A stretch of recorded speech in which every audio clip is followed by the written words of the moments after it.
आज हम master your time किताब की बात करेंगे जिसे थिबो म्यूरिस ने लिखा है। क्या आपको कभी ऐसा महसूस हुआ है कि दिन के 24 घंटे भी कम पड़ जाते हैं? क्या आप जरूरी कामों को टालते रहते हैं? ये किताब आपको प्रैक्टिकल स्ट्रेटजीज देती है ताकि आप अपने समय पर कंट्रोल पा सकें और उसी पर फोकस कर सकें जो वास्तव में जरूरी है। आखिर तक जरूर बने रहिए क्योंकि आप जान पाएंगे कि कैसे हर एक पल को मायनेखेज बनाकर अपने लक्ष्यों को हासिल किया जा सकता है। हमारा समय सीमित है और कई बार लगता है कि 24 घंटे भी काफी नहीं है। लेकिन सोचिए, आप अपना समय कैसे बिताते हैं? क्या आप उन लोगों में से हैं जो जरूरी कामों के लिए समय देते हैं, या फिर आप टाल मटोल करते हैं और छोटी छोटी चीजों में अपना वक्त बर्बाद कर देते हैं? मनोरंजन करना अच्छा होता है, लेकिन अगर वो आदत बन जाए तो ये आपके लिए नुकसानदायक हो सकता है। उदाहरण के लिए, अगर आप कोई नई टीवी सीरीज देखना शुरू करते हैं तो हो सकता है कि आप एक के बाद एक एपिसोड देखते जाएं और हर बार खुद से कहें, बस ये आखिरी है। टीवी देखना या ऑनलाइन कंटेंट स्ट्रीम करना गलत नहीं है, लेकिन इसमें घंटों बर्बाद कर देना आपकी लाइफ को नेगेटिवली प्रभावित कर सकता है। सोचिए, अगर आप वही समय पढ़ाई में लगाते तो शायद आप स्कूल में बेहतर करते और जिंदगी में ज्यादा सफल होते।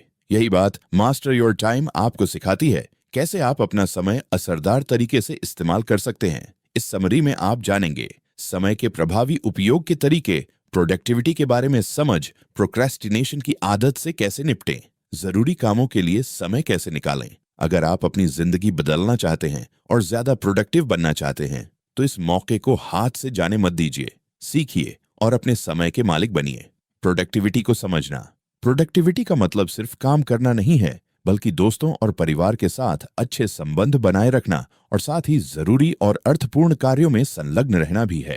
अपने समय के मालिक होने का मतलब है कि आप अपने समय का उपयोग सोच समझ कर करें, चाहे वह आपके शौक हो, काम हो या सामाजिक रिश्ते। यह इस पर भी निर्भर करता है कि आप इन कार्यों के प्रति कितने प्रतिबद्ध हैं। प्रोडक्टिविटी इस बात से तय होती है कि आप अपने कार्यों को कैसे मैनेज करते हैं और उनमें कितनी ऊर्जा लगाते हैं। ऊर्जा चक्र और समय प्रबंधन आपकी ऊर्जा दिन भर में बदलती रहती है, इसीलिए यह समझना जरूरी है कि आपके लिए दिन का सबसे ऊर्जावान समय कौन सा है। उदाहरण के लिए, हो सकता है सुबह के समय आपकी ऊर्जा ज्यादा हो, तो सुबह 1 घंटा जरूरी कार्यों को देने से आपकी प्रोडक्टिविटी काफी बढ़ सकती है। डिस्ट्रैक्ट होने से बचें और फोकस बनाए रखें।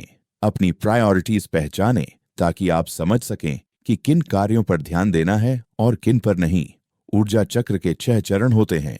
ऊर्जा को संरक्षित करना: अच्छी नींद लें, पौष्टिक आहार लें, नियमित रूप से व्यायाम करें। ऊर्जा निर्माण के बाद इसे सही दिशा में उपयोग करना सीखें। अपनी ऊर्जा को सबसे जरूरी कार्यों में लगाएं, पूरी तरह कार्य में डूब जाएं और सभी प्रकार के डिस्ट्रैक्शंस को हटा दें। काम के बाद छोटा ब्रेक लें जिससे ऊर्जा फिर से भर सके। फिर से चक्र को दोहराएं, रिचार्ज होकर दोबारा काम पर लौटें। समझें कि अपने समय का प्रभावी उपयोग कहाँ करना है। पहले स्तर पर अपना फोकस सुधारने के लिए ध्यान भटकाने वाली चीजों को हटाएं।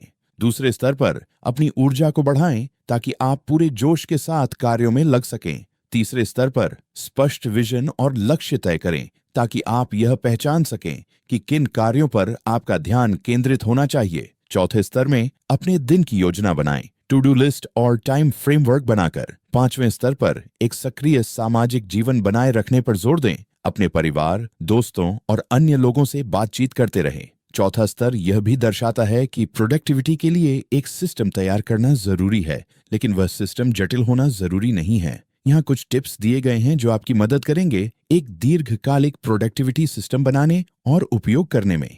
प्रोडक्टिविटी टूल्स के बारे में भूल जाइए, केवल एक पेन और कागज का उपयोग कीजिए अपने प्लान और सिस्टम को बनाने के लिए। अपनी प्रोडक्टिविटी लेवल के बारे में सोचिए, एक सीधा साधा सिस्टम बनाइए और उसे लागू करना शुरू कीजिए। चिंता मत कीजिए, जैसे जैसे आप उच्च स्तर की प्रोडक्टिविटी पर पहुंचेंगे आप अपने सिस्टम को अपडेट और सुधार सकते हैं। इसके अलावा प्रोक्रेस्टिनेशन को समझना आपकी प्रोडक्टिविटी बढ़ाने में मदद करेगा। टाल मटोल एक आदत है जो किसी को भी कमजोर बना सकती है, इसलिए यह जानना जरूरी है कि आप टाल मटोल क्यों करते हैं और मोटिवेशन कैसे काम करता है। यहाँ कुछ कारण दिए गए हैं जिनकी वजह से आप टाल मटोल करते हैं। पहला कारण है कि कुछ चीजें स्पष्ट नहीं होती, जैसे कि कार्य का महत्व, आपको क्या करना है और उसे कैसे करना है। इसे बदलने के लिए खुद से पूछिए कि क्या आप वास्तव में मानते हैं कि यह कार्य महत्वपूर्ण है। कारणों को पहचानिए ताकि तय कर सकें कि आपको कार्य करना चाहिए या नहीं।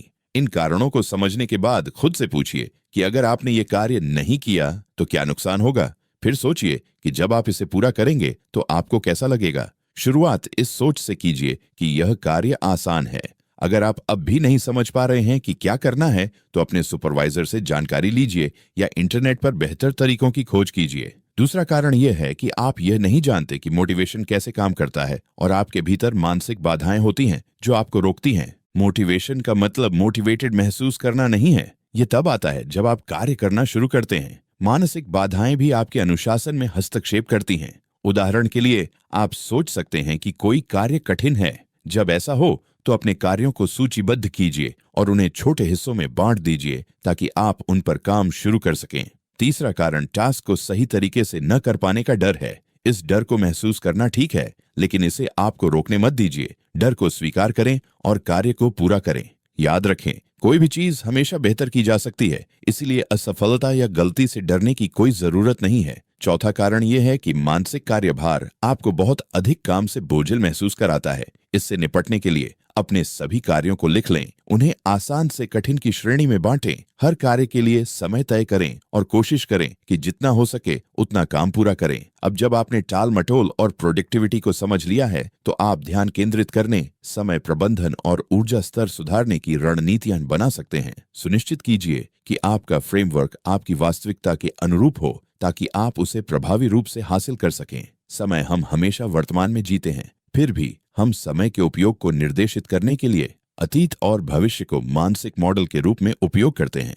हालांकि जब इन मानसिक मॉडलों का गलत उपयोग किया जाता है तो यह हमारी उत्पादकता पर नकारात्मक प्रभाव डालता है। उदाहरण के लिए, हो सकता है आपने कभी ऐसा क्षण याद किया हो जब आपने खुद को बुरा महसूस किया हो या आत्मदया का अनुभव किया हो। उन पाठों से सीखने के बजाय आप अतीत को अपने वर्तमान को सीमित करने देते हैं।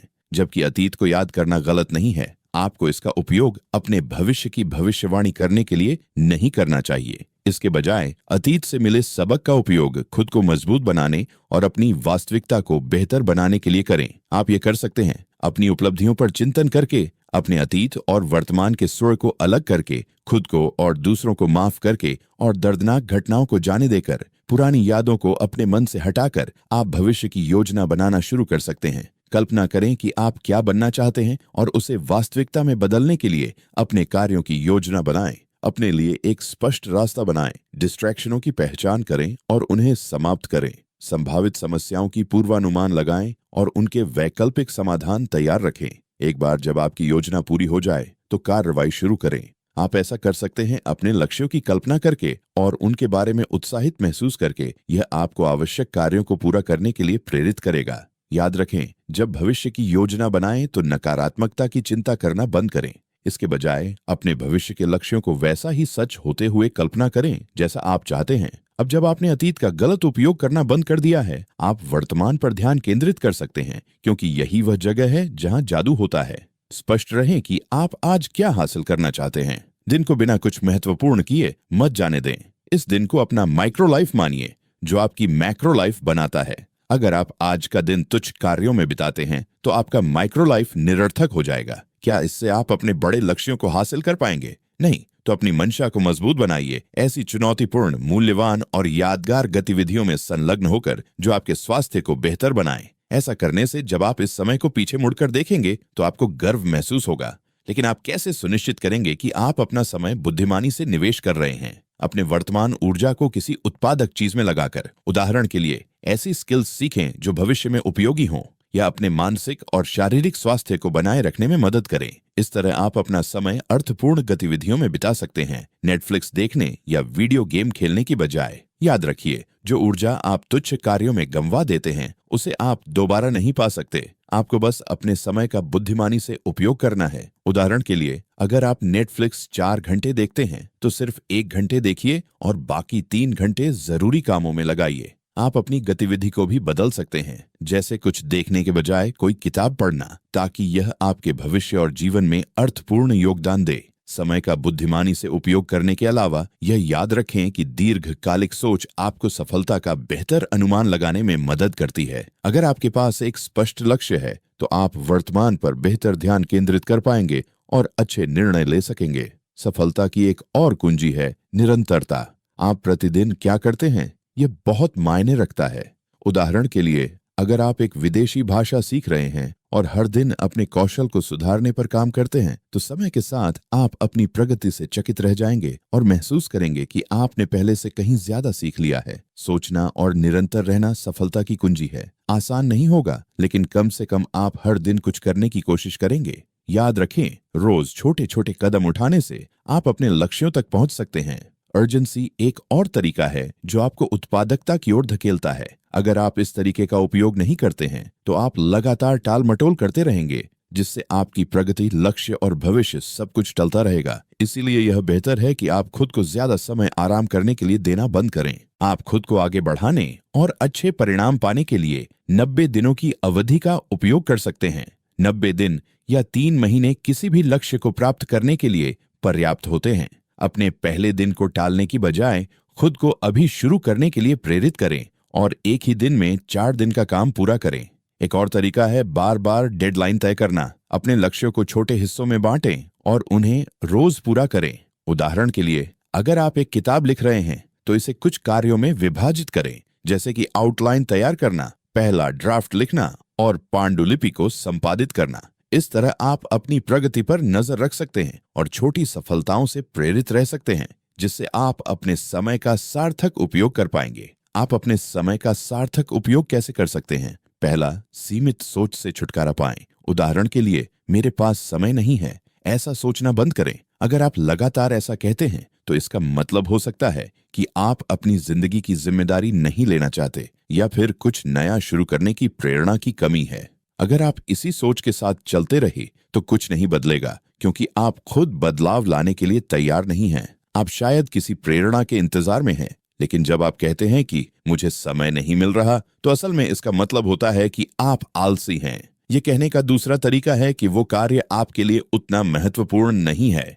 मेरे पास समय नहीं है कहने की बजाय ज्यादा सशक्त बातें कहें, जैसे, इस समय मेरे पास बहुत सारा काम है, इस टास्क के लिए शायद अभी समय नहीं है, लेकिन जैसे ही बाकी काम खत्म होंगे, मैं इसके लिए समय निकालूंगा। दूसरा, आपको आत्म जागरूक होना चाहिए और यह समझना चाहिए कि आप अलग अलग कार्यों पर कितना समय खर्च कर रहे हैं। ध्यान दीजिए कि आप कितना समय अनुत्पादक गतिविधियों पर बर्बाद करते हैं, जैसे सोशल मीडिया स्क्रॉल करना या फाइल्स को बार बार ऑर्गेनाइज करना। ऐसा करके आप खुद पर फिर से नियंत्रण पा सकेंगे और व्यक्तिगत जिम्मेदारी स्वीकार करना शुरू करेंगे। आप अपना समय ज्यादा प्रभावी ढंग से उपयोग करेंगे और कार्यों को उत्पादकता के साथ पूरा करेंगे। तीसरा, सच में उत्पादक बनिए। सुनिश्चित करें कि आप जो कार्य रोज करते हैं, वे आपके दीर्घकालिक लक्ष्यों के अनुरूप हैं। आप खुद से पूछ सकते हैं, अगर मैं आज यह कार्य करता रहा, तो क्या मेरी करियर 5 या 10 सालों में सफल होगी? अगर जवाब नहीं है, तो कुछ बदलाव करने की जरूरत है। आपको अपनी प्राथमिकताओं की पहचान करनी होगी। फिर उन कार्यों को पूरा करने के लिए अपनी ताकतों और क्षमताओं को ढूंढना होगा। अब अपनी जुनून को जगाइए। उन गतिविधियों के बारे में सोचें जिन्हें आप सच में करना पसंद करते हैं, ताकि आप रोज क्या करना चाहिए उसका स्पष्ट विजन बना सकें। आप इन सुझावों का पालन कर सकते हैं। कार्य रोमांचक होना चाहिए ताकि करते समय आप बोर न हो। आपकी लक्ष्य गतिविधि स्पष्ट होनी चाहिए ताकि आपको पता रहे कि कहाँ फोकस करना है और कहाँ नहीं। यह आपकी मूलभूत मान्यताओं और जीवन के दर्शन से मेल खानी चाहिए। उदाहरण के लिए, मान लीजिए आप ज्यादा स्वतंत्रता पाना चाहते हैं। अगर आप इस विचारधारा का पालन करते हैं, तो आप स्वाभाविक रूप से अलग अलग विकल्पों को चुनेंगे और अपने काम पर पूरा नियंत्रण हासिल करेंगे। आपका काम ऐसा होना चाहिए जिससे आप खुद को जिंदा महसूस करें, क्योंकि आप उसे अपने मूल्य और कौशल के साथ कर रहे हैं। ऐसे कार्य ढूंढें जो आपको खुद को चुनौती देने के लिए मजबूर करें, जहां आप अपनी कंफर्ट जोन से बाहर निकलकर कुछ नया आजमा सकें। ऐसा करके आप खुद के बारे में और ज्यादा जान पाएंगे और अपने जीवन के हर क्षेत्र में बदलाव ला पाएंगे। अपने समय का प्रभावी उपयोग करके समय को गुणा करने के लिए इन सुझावों पर ध्यान दें। मदद लें। हर काम खुद करने की बजाय, समय बर्बाद करने की जगह, हर चीज को खुद करने की कोशिश करने की बजाय मदद मांगे। उदाहरण के लिए, अगर आपको स्पेनिश, जर्मन या फ्रेंच में कोई किताब चाहिए, तो ट्रांसलेटर खोजने में समय बिताने की बजाय उन लोगों से पूछें जिनके पास पहले से वह किताब है। 2. स्मार्ट तरीके से सोचें। अपनी सीखने की प्रक्रिया को तेज करें। वीडियो ट्यूटोरियल देखें या कोच हायर करें। इस तरह आप चीजें जल्दी सीख सकते हैं और बहुत सारा समय बचा सकते हैं। 3. एक मास्टरी माइंडसेट अपनाएं। आप मास्टरी माइंडसेट अपना सकते हैं दोहरे अभ्यास में निपुण होकर, मूलभूत बातों में दक्ष होकर और हमेशा सीखने के लिए तैयार रहकर। दोहरे अभ्यास में निपुण होने का मतलब है किसी चीज को रोजाना अभ्यास करना जब तक वह स्वचालित न हो जाए। मूलभूत बातों में दक्ष होने का मतलब है किसी कार्य को करने से पहले उसके स्टेप्स सीखना। उदाहरण के लिए, वेट एक्सरसाइज को सही तरीके से करना सीखें ताकि चोट से बच सकें, या अध्ययन के प्रभावी टिप्स सीखें ताकि जानकारी ज्यादा देर तक याद रह सके।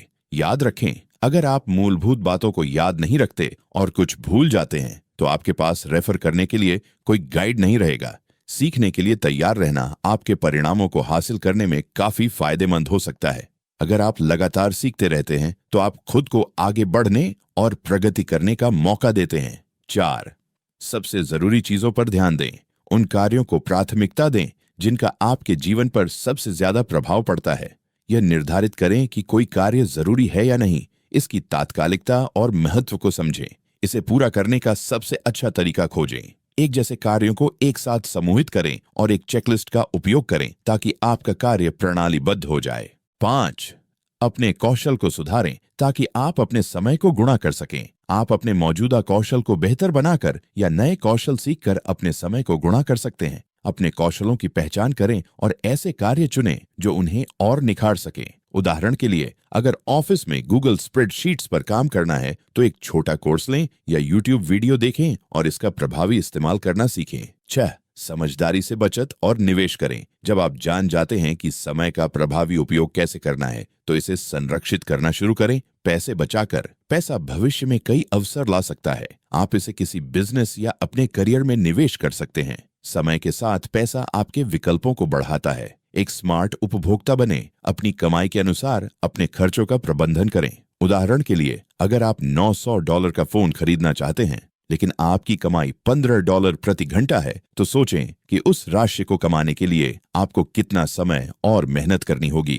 फिर खुद से पूछें, क्या फोन पर इतना खर्च करना सही है या कोई सस्ता मॉडल भी चल सकता है। 7. समय बचाने के लिए पैसे का उपयोग करें। अपने समय के मूल्य को बनाए रखते हुए आप समय बचाने के लिए पैसे का इस्तेमाल कर सकते हैं। यह नया कौशल सीखने या अपने बिजनेस या नौकरी के साथ साथ अतिरिक्त कार्य करने में हो सकता है। जितना अधिक समय आप मूल्यवान चीजों में लगाएंगे उतनी ही अधिक कमाई करेंगे। इन सभी सुझावों को अपनाकर आप अपने समय का प्रभावी उपयोग और गुणा कर सकते हैं, जिससे आपको अधिक उत्पादकता और सफलता मिलेगी। असाधारण फोकस विकसित करना सच्चाई यह है कि आप समय को नियंत्रित नहीं कर सकते, लेकिन आप अपने फोकस को नियंत्रित कर सकते हैं। जो काम आप करते हैं और उस पर बिताया गया समय बहुत कीमती है, क्योंकि आपके पास सीमित ऊर्जा और समय है। इसलिए आपका बढ़ा हुआ फोकस ही एकमात्र संसाधन है जिससे आप कार्य पूरा कर सकते हैं। याद रखें, जब आप फोकस करें तो इन चीजों से बचें। टास्क स्विचिंग, एक कार्य से दूसरे पर तुरंत कूदना आपकी एकाग्रता और प्रवाह को तोड़ देता है। बाधाएं, फोकस के समय कुछ भी आपको बाधित न करने दें, क्योंकि एक बार ध्यान भंग हो गया तो उसे दोबारा हासिल करना मुश्किल होता है। नोटिफिकेशन, ये सिर्फ आपका ध्यान भटकाएंगे और आपकी एकाग्रता को बिखेर देंगे। 4. शुरुआत में अनावश्यक कार्यों पर ध्यान न दें। तुच्छ कार्यों पर ध्यान देने से आपकी ऊर्जा नष्ट होगी। इसके बजाय अपनी ऊर्जा और फोकस का उपयोग जरूरी कार्यों पर करें ताकि आप ज्यादा उत्पादक बन सकें। फोकस को बेहतर बनाने के लिए ये टिप्स आपकी मदद कर सकते हैं। सही कार्य की पहचान करें। सही कार्य की पहचान करें और उस पर कम से कम 45 मिनट तक फोकस करें। गहन एकाग्रता का अभ्यास करें। गहराई से ध्यान केंद्रित करने का अभ्यास करें और सभी बाधाओं को हटाने की कोशिश करें। 80-20 सिद्धांत लागू करें। 80-20 सिद्धांत का उपयोग करके तेज और सटीक फोकस विकसित करें। यह सिद्धांत कहता है कि आपको 20% क्रियाओं को करना चाहिए ताकि आप 80% परिणाम प्राप्त कर सकें। उदाहरण के लिए, जब आप एक नई किताब लिखते हैं और उसे प्रकाशित करते हैं तो उस किताब का विज्ञापन करने से वह हजारों पाठकों तक पहुंचती है। ये प्रचार एक ऐसा मार्केटिंग टूल बन जाता है जिसमें आपका केवल 20% समय और प्रयास लगता है, लेकिन 80% परिणाम आपको उन पाठकों से मिलते हैं जो आपकी किताब खरीदते हैं।